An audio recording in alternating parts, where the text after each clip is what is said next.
Bonjour à tous et à toutes, j'espère que vous allez bien et que vous avez passé de bonnes fêtes de Noël le 24 et le 25 si jamais vous fêtez Noël. Et si vous ne fêtez pas, eh bien j'espère que vous avez quand même passé un bon moment, que ce soit seul, avec votre famille ou avec vos amis. Aujourd'hui, j'ai 4 livres de genre très différents à vous présenter, 4 lectures qui ont été très chouettes, que j'ai beaucoup aimées, et en plus une première expérience avec le livre audio dont je vais vous parler tout à l'heure. J'ai continué ma lecture de la saga L'Épouvanteur avec le tome 5 qui est L'erreur de l'épouvanteur de Joseph Delaney. Je vais vous faire un bref résumé du premier tome et de ce cinquième. Je vais éviter de spoiler les choses qui sont importantes, voilà, tant que possible. Donc vous pourrez quand même, je pense, regarder cette vidéo en entier, même si vous n'avez pas lu les précédents tomes. Nous suivons l'histoire de Tom Howard, qui est un jeune adolescent, 7e fils dans 7e fils, et dans le premier tome, il va commencer son apprentissage chez John Gregory, ou autrement dit, l'épouvanteur. L'épouvanteur, son métier, c'est de chasser, de combattre les créatures malfaisantes, comme les gobelins, les sorcières de toutes sortes, etc. Dans chaque tome, le personnage de Tom se retrouve donc dans des situations un peu compliquées avec des créatures maléfiques à combattre. Il est toujours accompagné de l'épouvanteur, donc son maître, et de son amie Alice. Ici, Tom est envoyé chez Bill Arkwright, donc c'est un autre épouvanteur, pour continuer un peu sa formation, voir d'autres façons de faire et apprendre d'autres choses. Bill Arkwright est un peu spécialisé dans les créatures des eaux, dans les sorcières des eaux. Et donc il va commencer un apprentissage de 6 mois chez lui pour parfaire ses connaissances. Malheureusement, rien ne va se passer comme prévu et il va rapidement être pris en chasse par une sorcière des eaux très malfaisante qui est d'autre que la fille du diable. Je ne vous en dirai pas plus pour ce résumé, ça vous explique grosso modo l'histoire. J'aime beaucoup cette petite série, j'aime vraiment emprunter régulièrement les livres à la médiathèque. Parce que voilà, il y a tout un univers qui se construit, tous des personnages qui évoluent quand même au fur et à mesure des tomes, et à chaque fois on apprend de nouvelles choses en même temps que Tom, du coup, pendant son apprentissage, et ça me plaît beaucoup. J'ai bien aimé ce 5e tome qui, je pense, va marquer un tournant dans la série, vu ce qui se passe à la fin. Je ne vous dirai pas c'est quoi, mais il y a un événement quand même, je pense, qui va être assez important, qui va sans doute marquer voilà, un tournant décisif à la saga. Et j'ai vraiment hâte de voir ce que va donner la suite. Le petit bémol de ce 5e tome, comme des précédents, mais c'était plus marqué dans celui-ci je trouve, c'est la facilité qu'ont les personnages, et notamment Tom, à s'en sortir de toutes les situations les plus rocambolesques, les plus complexes, avec des créatures les plus viles et les plus puissantes qu'ils soient. Et bien à chaque fois il s'en sort comme un prince, et je trouve ça un peu trop facile et c'est vraiment dommage. Je trouve ça vraiment dommage que l'auteur rende les choses si faciles. C'est vrai que j'aurais bien aimé que ce soit un peu plus compliqué, quitte à ce que les méchants se suivent sur plusieurs tomes, ça ne me dérangerait pas, même si c'est le cas pour certains. Mais voilà, c'est vraiment le petit bémol que je trouve à la saga. Après, c'est vraiment une saga genre presque doudou, tu vois, j'ai commencé à la lire il n'y a pas longtemps, et c'est vraiment presque une saga doudou, et ça me fait toujours énormément plaisir de replonger dedans. Tout à l'heure, je vous parlais de livres audio, et en effet, j'ai écouté mon premier livre audio avec Sequan Island de David Vann, qui ici est lu par Thierry Janssen. Sequan Island, je l'ai déjà lu en papier, donc c'était tout début 2014, janvier 2014. D'ailleurs, il est juste là, derrière moi. Je pense pas que vous le voyez. C'est tout simplement genre mon livre préféré, à égalité avec Harry Potter, même si les deux n'ont rien à voir.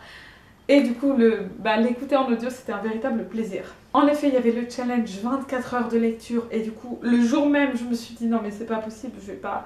Enfin, je comptais lire 12 heures, je me suis dit c'est pas possible, je vais pas réussir à lire 12 heures d'affilée sans que mes yeux soient... tu vois le truc. Du coup, je suis allée à la médiathèque, et j'ai emprunté 2 livres audio, et j'ai écouté celui-ci au final. Je vais vous faire un résumé de Sequan Island pour celles et ceux qui ne connaissent pas, bien que j'en ai parlé très régulièrement. Vous n'êtes pas obligé de regarder toutes les vidéos de ma chaîne non plus, mais j'en parle très souvent, vraiment, de David Vann, c'est vraiment genre... grosse claque. Grosse révélation.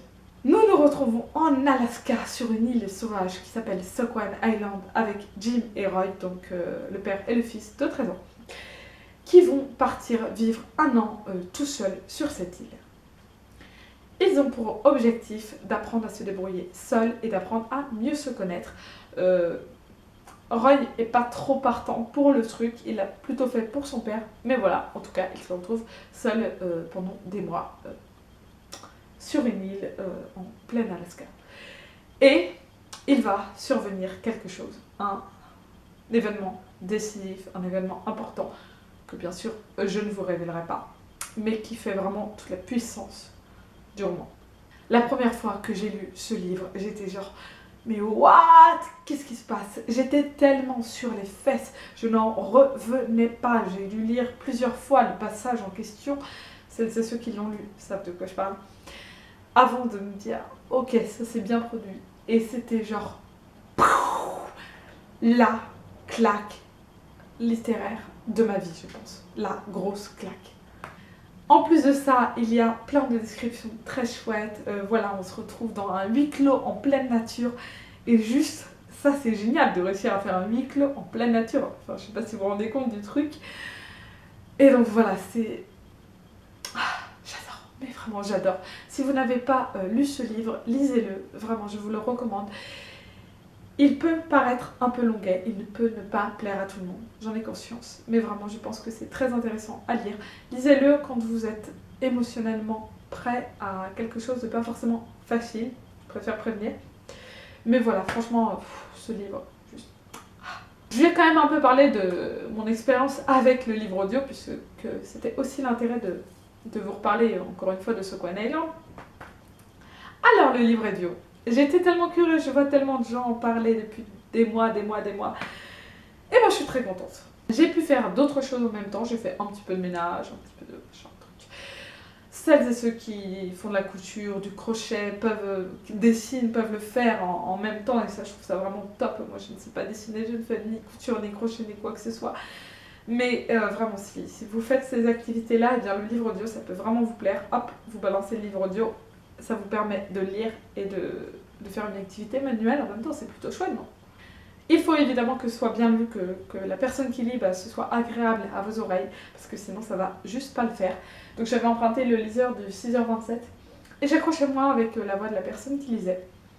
Et puis bon Squan Island c'était un peu une valeur sûre pour moi, donc entre les deux, j'ai choisi celui-ci.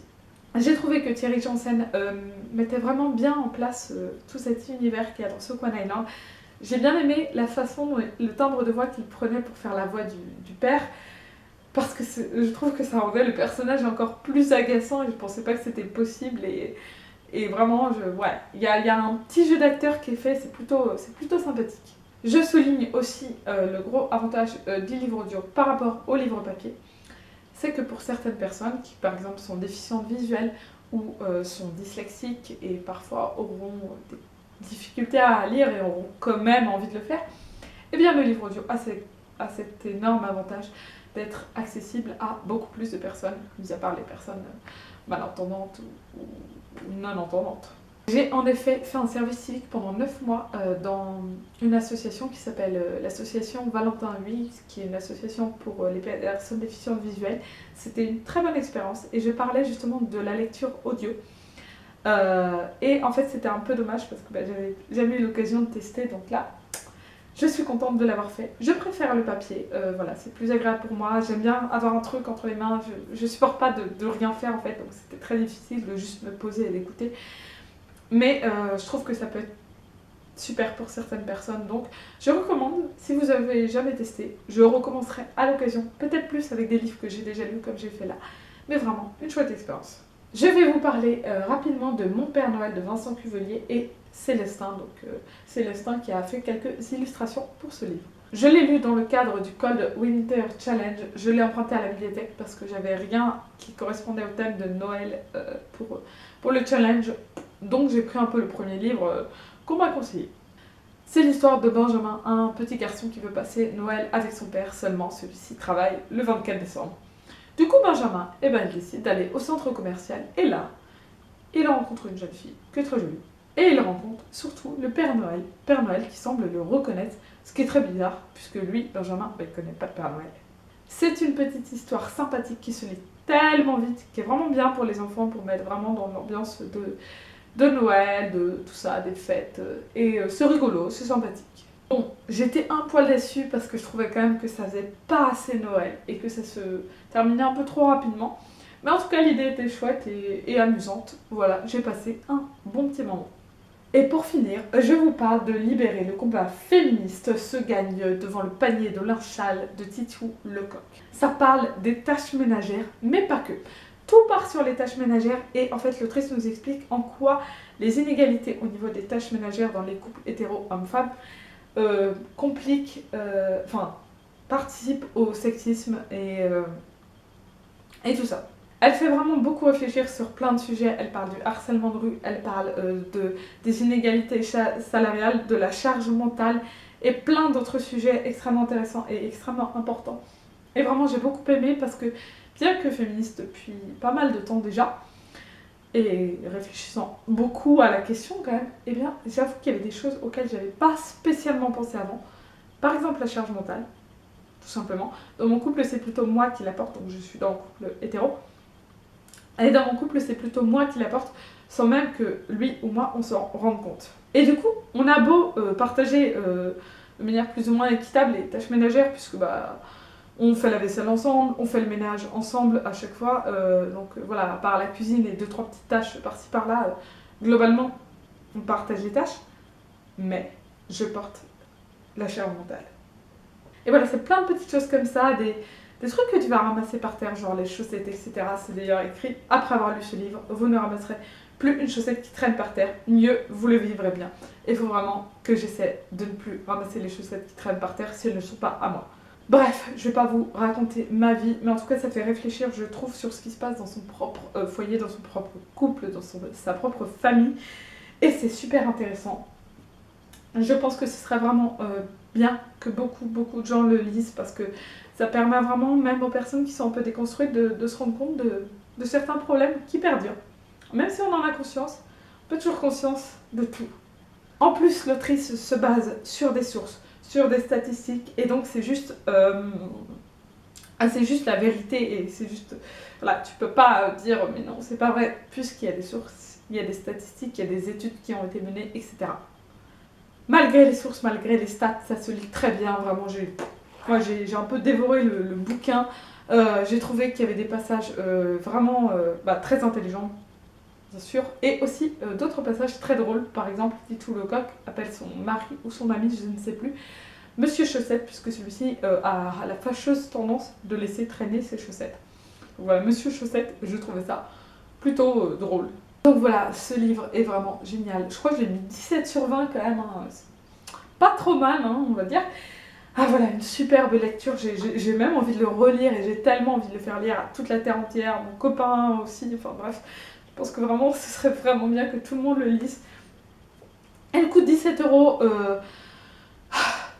Franchement, 17 €, ça vaut le coup pour une lecture aussi intéressante et intelligente que celle-ci.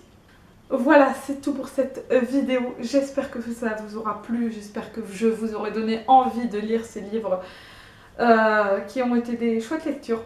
Je vous souhaite à tous et à toutes de bonnes fêtes de fin d'année, parce que là, le 31, ça arrive à un grand pas.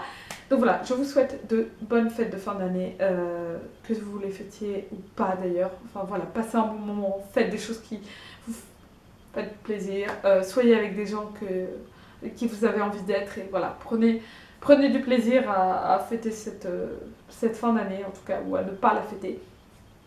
Et je vous retrouve l'année prochaine. Salut!